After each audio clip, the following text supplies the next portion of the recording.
اعوذ باللہ من الشیطان الرجیم، بسم اللہ الرحمن الرحیم۔ پیارے دوستو، السلام علیکم ورحمۃ اللہ وبرکاتہ۔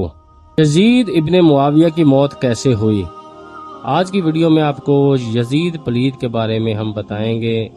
یزید کے بارے میں بہت سی روایتیں موجود ہیں، جس میں سے ایک روایت میں آپ کو اس ویڈیو میں بتاؤں گا، تو آپ سے گزارش ہے کہ ویڈیو اینڈ تک ضرور دیکھیں۔ یزید ابن معاویہ کی موت کیسے ہوئی تھی؟ کربلا کے واقعے کے بعد یزید ابن معاویہ کا انجام کیا ہوا تھا؟ آج کا ہر انسان جس نے بھی کربلا کا واقعہ سنا ہے، اسے یہ اچھی طرح معلوم ہے کہ حضرت امام حسین علیہ السلام کو قتل کرنے والا یزید ابن معاویہ ہی تھا، جس نے عبید اللہ ابن زیاد کو اسی کام پر مقرر کیا تھا، اور عبید اللہ ابن زیاد نے یزید کے کہنے پر ہی امام حسین علیہ السلام کے قتل کا فرمان جاری کیا تھا۔ لیکن آج تک جس نے بھی یزید کا نام سنا ہے، اس کے ذہن میں یہ سوال ضرور آتا ہے کہ یزید ابن معاویہ کی موت کیسے ہوئی تھی اور یزید کا انجام کیا ہوا تھا؟ تو اسی سوال کا جواب میں آپ کو اس ویڈیو میں بتاؤں گا۔ یزید کی موت کیسے اور کب اور کہاں پر ہوئی تھی؟ یزید جس نے نواسہ رسول امام حسین علیہ السلام کو قتل کروا دیا، وہ سوچتا تھا کہ اس ظلم سے عرب کے سارے لوگ اس کی بیعت کریں گے، اس کے سامنے جھکیں گے، کوئی بھی امام حسین علیہ السلام کے بعد میرے سامنے سر اٹھانے کی جرت نہیں کرے گا۔ لیکن جب رسول اللہ صلی اللہ علیہ وآلہ وسلم کی بیٹیاں قید ہو کر کوفہ اور شام کی گلیوں سے گزری، تو ان کے خطبے سنتے سنتے لوگوں کے مردہ ضمیر جاگنے لگے۔ وہ یزید کے دربار میں جو خطبہ بی بی زینب سلام اللہ علیہا نے دیا، وہ سننے کے بعد لوگوں کو حقیقت کا پتہ چلا اور یزید کے خلاف بغاوتیں اٹھنا شروع ہو گئیں۔ جب لوگوں کو حقیقت کا پتہ چلا تو وہ سمجھ گئے کہ جس نے امام حسین علیہ السلام کے ساتھ ظلم کیا، اسے بادشاہ کہنا سب سے بڑا گناہ ہے۔ اس کے بعد مدینے والوں نے یزید کی بیعت سے انکار کر دیا اور پھر یزید نے مدینہ پر حملہ کیا۔ تاریخ میں لکھا ہے کہ یزید کی فوج 3 دن تک مسجد نبوی میں اپنے گھوڑوں کے ساتھ رہی اور مکہ سے بھی بغاوت پڑنے لگی۔ پھر یزید نے خانہ کعبہ پر بھی حملہ کروا دیا اور خانہ کعبہ کو آگ لگا دی۔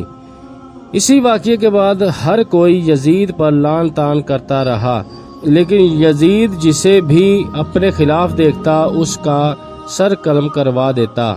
ان سب سنگین گناہوں کی سزا تو یزید کو آخرت میں ملے گی، لیکن اس دنیا میں بھی یزید کو عبرتناک اور اذیت ناک سزاؤں کا سامنا کرنا پڑا، اور اسے رسوائی اور تکلیف کے سوا کچھ نہ ملا۔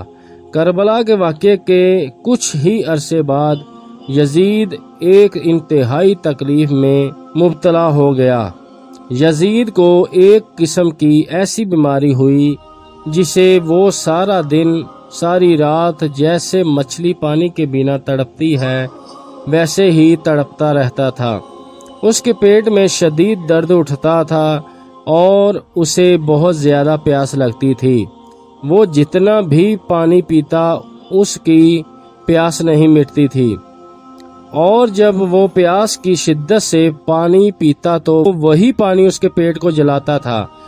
وہاں کئی حکیم پریشان ہو گئے تھے کہ یہ کس قسم کی بیماری ہے۔ وہ یزید کو کہتے تھے کہ تمہارا پیٹ اندر سے خالی ہو رہا ہے، جل رہا ہے۔ یزید کے درد اور تکلیف کی انتہا نہیں ہوتی تھی۔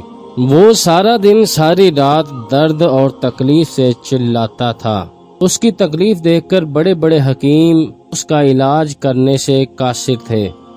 یزید کی اس تکلیف کو دیکھ کر لوگ سمجھ گئے کہ اور کہتے تھے کہ یہ عذاب حضرت امام حسین علیہ السلام کو شہید کرنے کی وجہ سے ہی ہوا ہے۔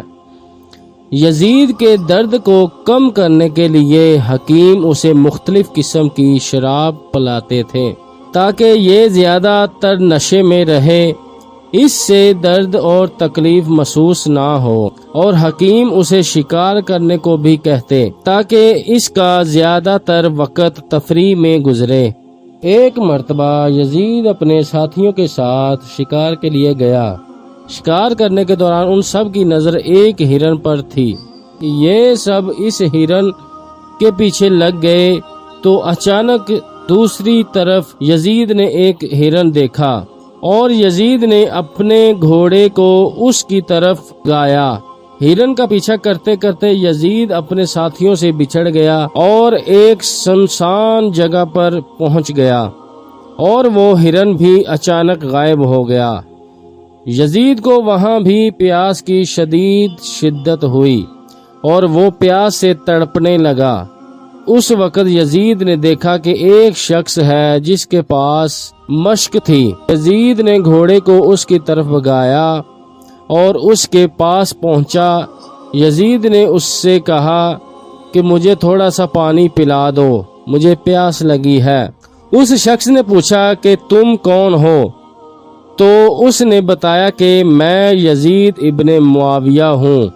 یہ سن کر وہ شخص رونے لگا اور کہنے لگا، لعنت ہو تم پر، وہ تم ہی ہو جس نے نواسہ رسول حضرت امام حسین علیہ السلام کو قتل کروایا ہے۔ یہ کہہ کر اس شخص نے ایک ایسی ہولناک چیخ ماری جسے سن کر یزید کا گھوڑا خوف زدہ ہو کر وہاں سے بھاگنے لگا۔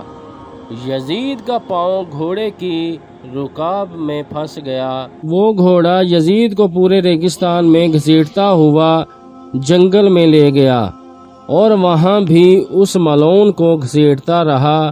یزید کی وہیں پر موت ہو گئی اور وہ گھوڑا یزید کی لاش کو زمین سے رگڑتا ہوا پتھروں میں مارتا جا رہا تھا، جس سے یزید کی لاش کے ٹکڑے ٹکڑے جگہ جگہ پھیلتے چلے گئے، اور صرف اس کا پاؤں جو گھوڑے کی رکاب میں پھنسا ہوا تھا وہ اس کے ساتھیوں تک پہنچا دیا، جسے یزید کے ساتھیوں نے دفنا دیا۔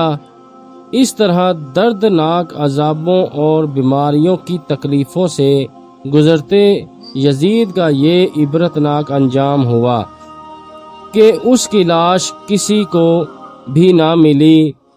یزید کی موت کے بارے میں بہت ساری روایتیں ملتی ہیں، جن میں سے ایک روایت یہ ہے جو میں نے آپ کو اس ویڈیو میں بتا دی ہے۔